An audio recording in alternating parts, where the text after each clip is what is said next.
Twongeye kubasuhuza abakunzi ba Noble Solutions, amahoro, ibyishimo, kugubwa neza, guseka, umunezero nibyo duhora tubifuriza iteka ngo mujye muhora mufite kugubwa neza mu mitima no mu mibiri yanyu. Hari abandi tujye tubana rimwe na rimwe baba bafite kutishima, kutanezerwa, umuhangayiko, gupfusha. Ibi ntibyari byose bikubabaje, ni igihe umunsi umwe bizarangira nawe ugere mu gihe cyawe cyo kunezerwa no kwishima. Ujye wibaza niba wanyuraga muri bya bihe bikomeye kandi bigoye umutima wawe. Ni Noble rero dukomeje kubana, twongeye twagarutse. Uyu munsi tugiye kuganira ku nkuru y'umupasiteri waciraga abantu imanza ariko yabonye isomo nifuza ko natwe twigiraho tukareba umwanzuro twafata ku kintu kijyanye no gucira imanza bagenzi bacu. Tubahaye ikaze. Abantu batarakora subscribe, namwe naho hasi rwose no gukora kuri iyo button yanditseho subscribe ukabura yiduhaye, hanyuma bikajya bikorohera kubasha kubona ibiganiro bya buri munsi tugenda dushyiraho. Karibu. Dutangiriye mu rusengero rumwe, tutari buvuge izina rya pasiteri, tutari buvuge n'urwarirwo kubw'impamvu y'umutekano wabo, ko ibyo si byo ngombwa, ahubwo icyo dukeneye n'isomo turi bukuremo. Hariho urusengero, yo ni inkuru ni true story, ni inkuru yabayeho, ntabwo ari urugero turi gufata cyangwa se ibintu abantu batekereje, ahubwo ni inkuru yabayeho mu gihugu cyacu cy'u Rwanda. Ariko twavuze ko tutari buvuge itorero iryo ari ryo, nta nubwo turi buvuge uwo mupasiteri amazina ye. Umupasiteri rero yari afite urusengero yayoboraga, rukabamo abajene benshi. Ubwo abajene ni abakobwa n'abasore, bakagira korali baririmbamo. Umupasiteri rero akabayobora, abayoborana n'abandi birumvikana. Hanyuma iyo korali bajya gusenga, ku bajya baba mu nsengero hari umwanya ubaho witwa ukwatura. Ukwaturwa ni ukuvuga ibyaha cyangwa se ibintu Imana itanezerwa baba barakoze, hanyuma bagasenga bagasaba imbabazi. Hanyuma rero uwo mwanya bakajya bawufata bakatura. Pasiteri atangira kujya avuga amagambo twakwita nk'ayo kubaca intege. Uwatuye ko yakoze ikosa runaka akamuhagarika, mbese akabafatira imyanzuro, akajya avuga ngo ni gute mukora amakosa nk'ayo ngayo. Baba jene rero aho kugira ngo bakomeze kwatura banagire ingamba zo kureka bya byaha, ahubwo batangiye kureka kujya babivuga bakabihisha. Bavuga ngo nibature cyangwa se nibavuge bya byaha kugira ngo basenge babyihane, bakanga kubivuga, bakanga kubyaturwa. Mu nsengero bajya gusenga bo barahita bumva iyo bavuze kwatura ibyaha icyo bishatse kuvuga, ariko n'abandi nabo ndibwira ko twabisobanuye mwamaze kubyumva. Ibintu rero byarakomeje bikomeza kugenda bifata indi ntera. Baba jene ukoze icyaha, yaba wasambanye, yaba wavuze amagambo, yaba wakoze ibindi byaha bigiye bitandukanye, kuko pasiteri atishyiraga mu mwanya wabo ngo abashe kubumva, yumve ko bashobora kugira intege nke, abafashe kwatura no gusaba Imana imbabazi, ahubwo akahita aca imanza, rimwe na rimwe akanabafatira n'ingamba. Byatumye bareka kwatura. Baretse kwatura ari ibyaha birakomeza bibabamo, bareka kubivuga. Pasiteri nawe abaye aho, ubwo urumva ariko kwatura kwamaze guhagarara. Ahubwo ndi kugerageza kwihutisha kugira ngo turebe icyo tugomba gukura muri iyi nkuru. Byaje kurangira rero babaje n'ibyaha bibaye byinshi. Pasiteri nawe akabona batatura, akagira ngo wenda bashobora kuba barabiretse ku bw'ingamba yabafatiye, ahubwo batarigeze babireka, barakomeje kubikora.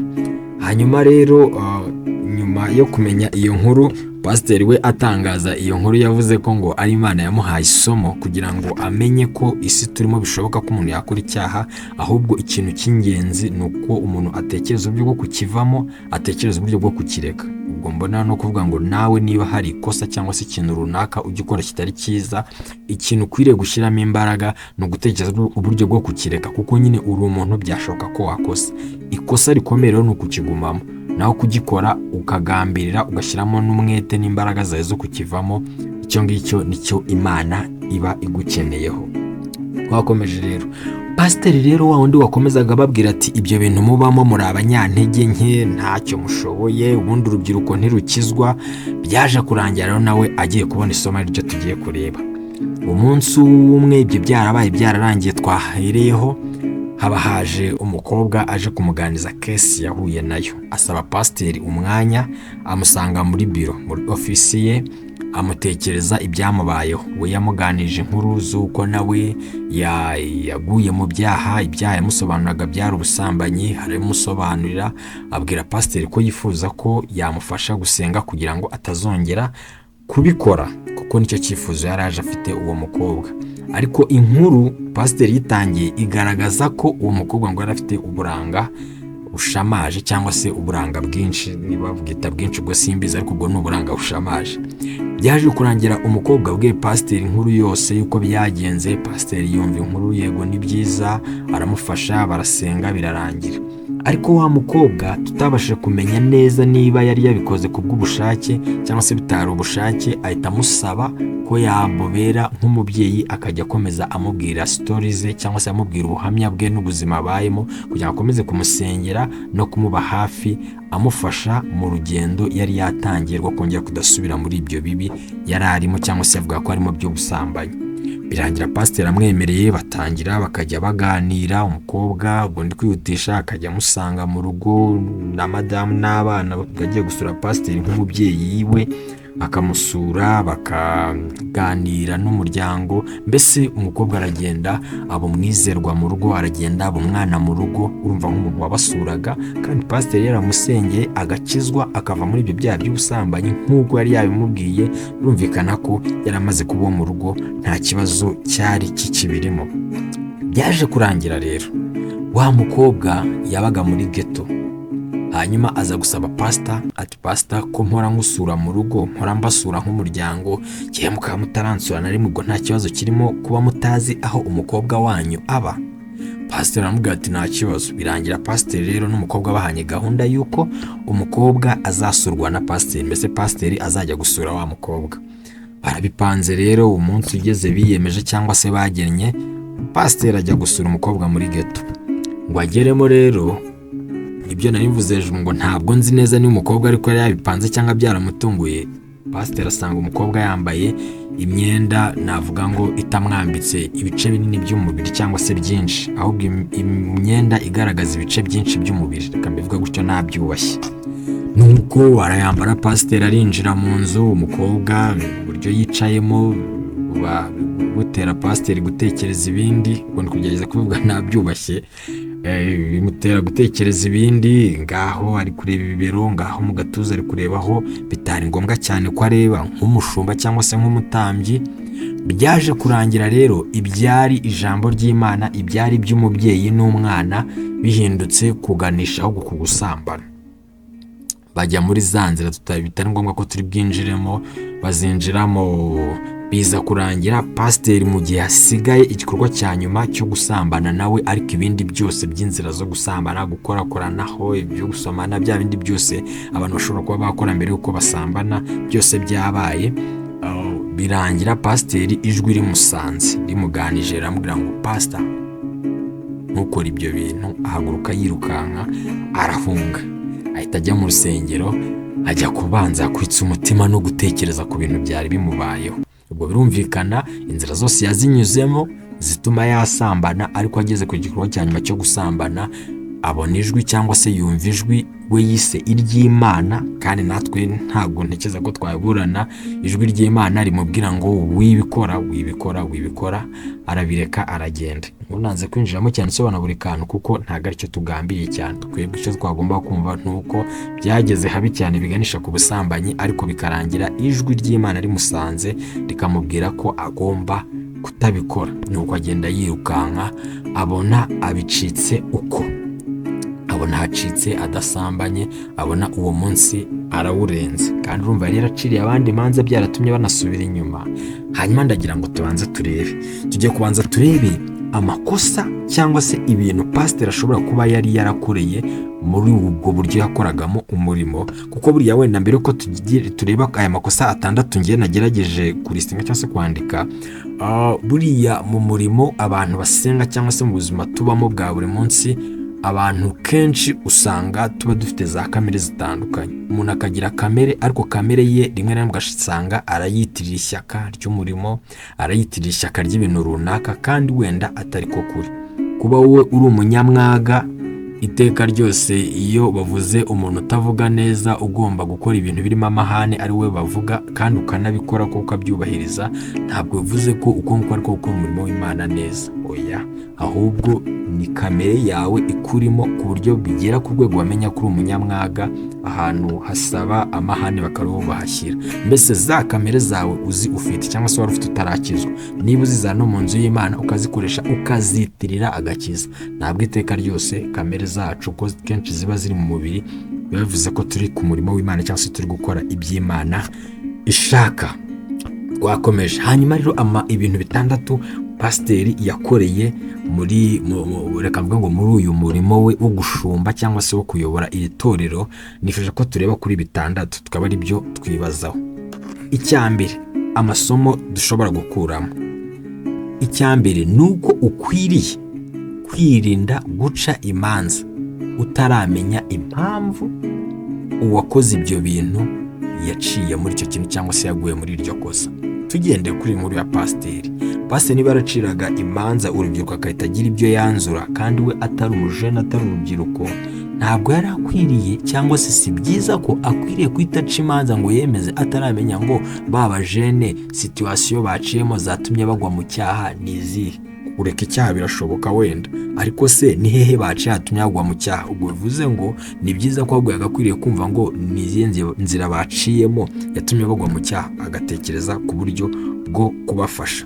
Ikindi cya kabiri, ubwo icyo cyari icyambere, mbere yo guca urubanza ugomba kubanza gutekereza niba we uri perfect, we nta kosa na rimwe ugira, kuko ushobora kuba ufite wenda habaho tuvuge amakosa A na B na C na D, wowe ukaba ukora amakosa A, undi akaba adakora amakosa A agakora amakosa D, undi agakora amakosa E ariko adakora yandi yose twavuze mbere.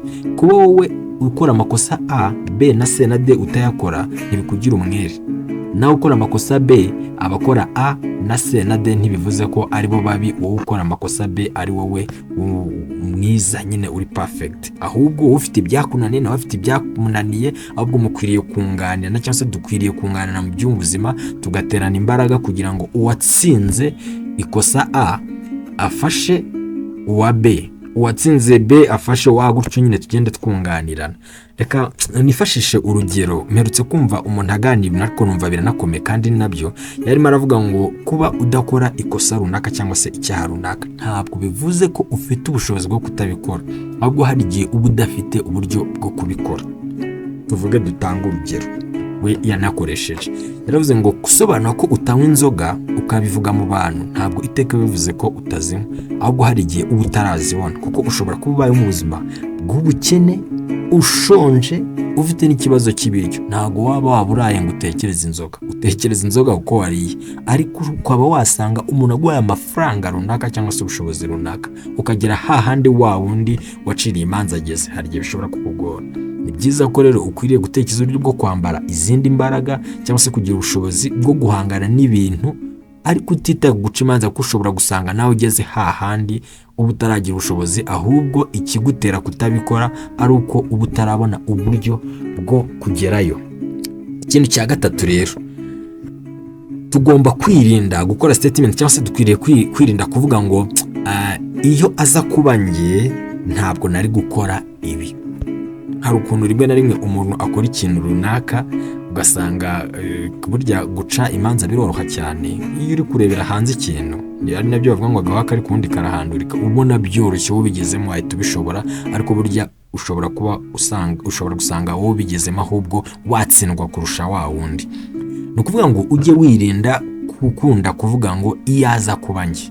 Njya nkunda kubibona cyane cyane ku bantu bafana imipira, n'urugero turaza kurugarukaho, usanga bari kuri televiziyo igihugu cye cyakinye cyangwa ikipe afana yakinye, kandi byumvikane ko impamvu adakina muri ya kipe nuko adafite ubushobozi bwo kuyikinamo, kuko niba ajya gufana abona umwanya wo gufana, iyo aza kuba afite ubushobozi bwinshi bwo gukina wa mupira nawe bari kumushyira mu kibuga akawukina, bikarangira ari kuri televiziyo cyangwa se ku kibuga yarakaye atukana yashwanye yivumbuye ngo abakinnyi bari gukina nabi, kandi mukuri nawe agezemo atabishobora, akajya ati iyo aza kuba ngewe hari ahantu bamupashe umupira njye nari kutakiramo igitego, ntabwo nari kukirata.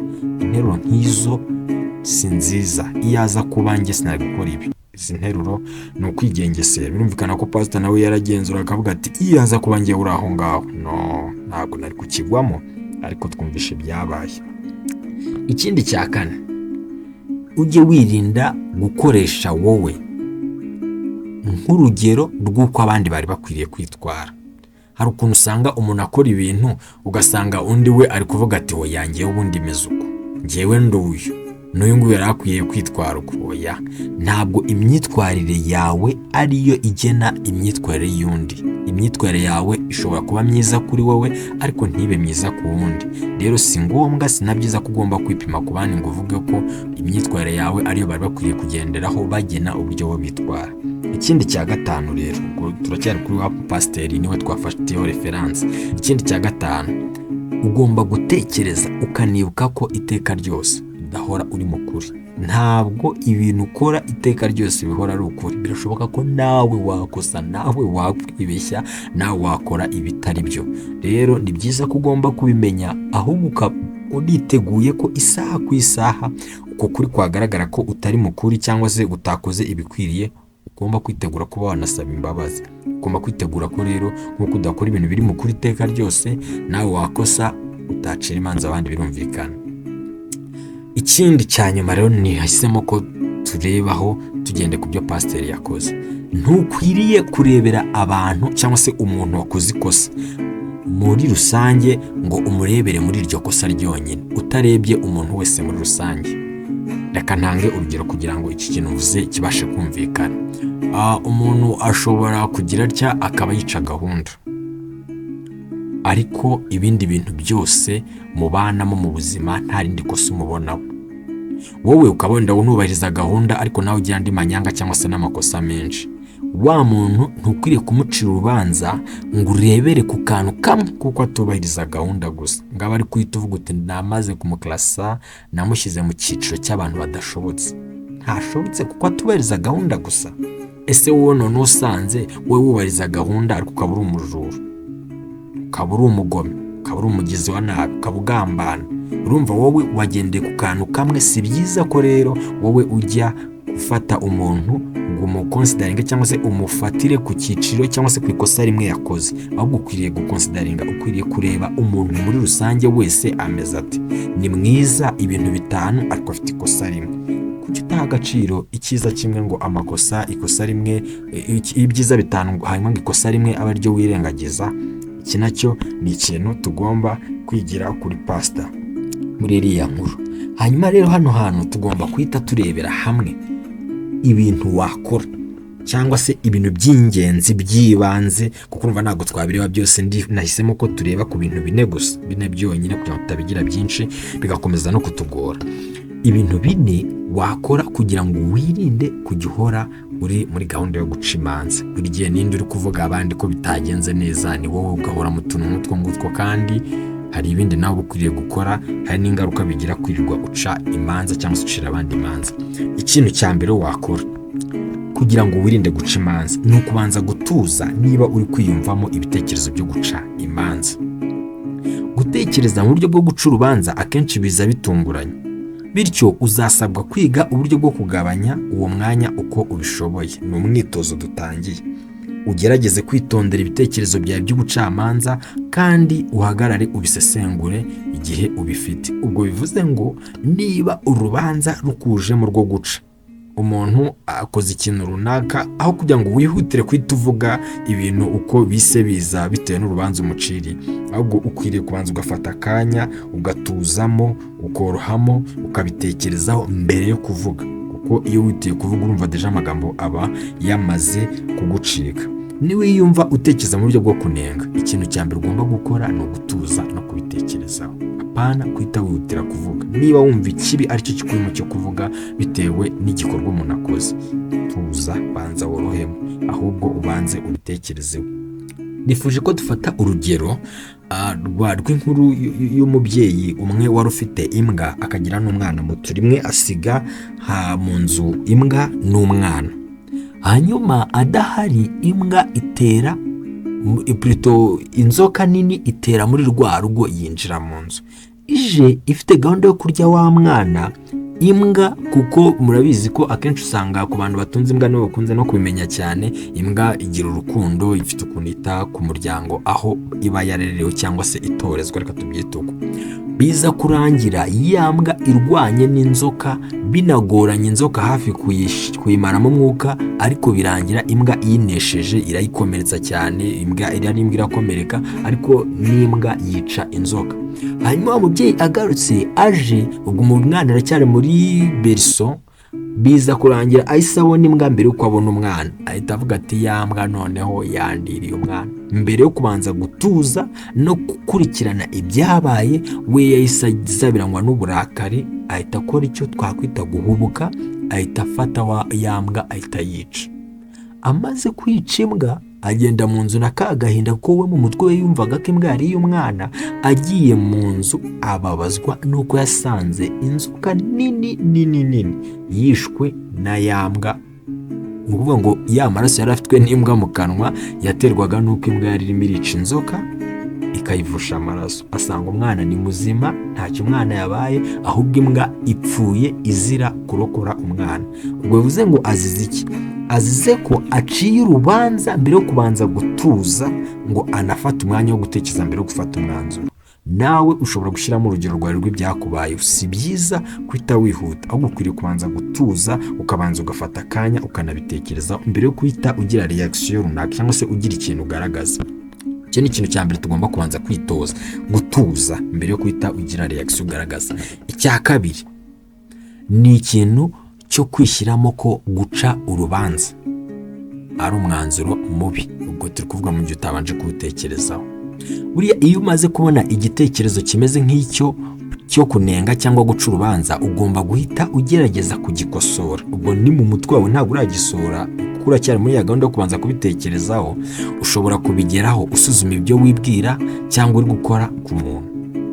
Buriya akenshi hari igihe n'umuntu atekereza ibintu runaka bitewe n'ibyo abonye, ariko bitagize aho bihuriye n'ukuri, nk'uko tubonye iriya sitori y'uriya mubyeyi wishe imbwa adafite ukuri.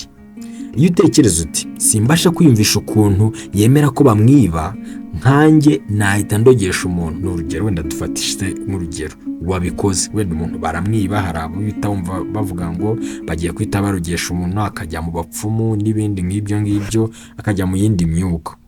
Buriya biriya bintu uba ufashe umwanzuro, rimwe na rimwe ushobora gusanga utazi niba ari byo koko, kandi ikindi kiriho, kuko uba utazi urugamba uwo nguwo uri gucira urubanza nawe ubwe ariho. Hari igihe usanga ahubwo ari wowe wabihombeyemo. Ni byiza ko rero ugomba gutekereza ko guhita uca urubanza udafite amakuru atari cyo kintu cy'ingenzi, ahubwo ugomba kubanza kwitona nk'uko twabibonye bwa mbere. Ikintu cya gatatu rero ni ukugerageza kugira kwihangana no kumva abandi. Nyuma yo gusesengura ibyo wibwira ku bijyanye n'ibiri kuba, ugomba gushaka uburyo bwo kugirira impuhwe uwo muntu uri gucira urubanza. Gerageza gushaka uburyo bwo kwiyumvisha cyangwa kwihanganira imyitwarire ye. Ni ukuvuga ngo ugomba gutekereza uko wiyumva iyo bagucira urubanza.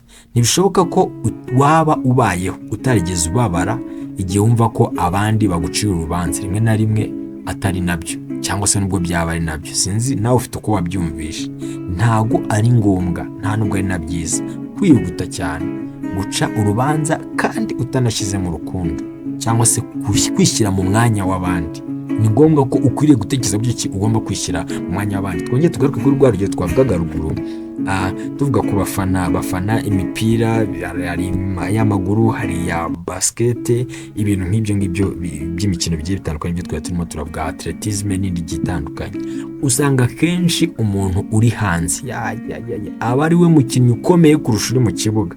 Hamwe usanga avuga ati bundi bariya ni gute bananiwe gutsinda, ariko mu kuri ari amafaranga bahemba ni menshi. Nawe cyangwa se nanjye bayaduhaye twagiye mu kibuga ari gukoreramo siporo bakanakwishyura, ntabwo ntekereza ko wabyanga ubaye bishoboye. Impamvu utagiyemo ni uko ubushobozi bwawe kuri ibyo bintu ari buke. Ni byiza rero ko ukwiriye kwirinda guhita wihutira guca imanza, ngo ureke no kwishyira mu mwanya wabo.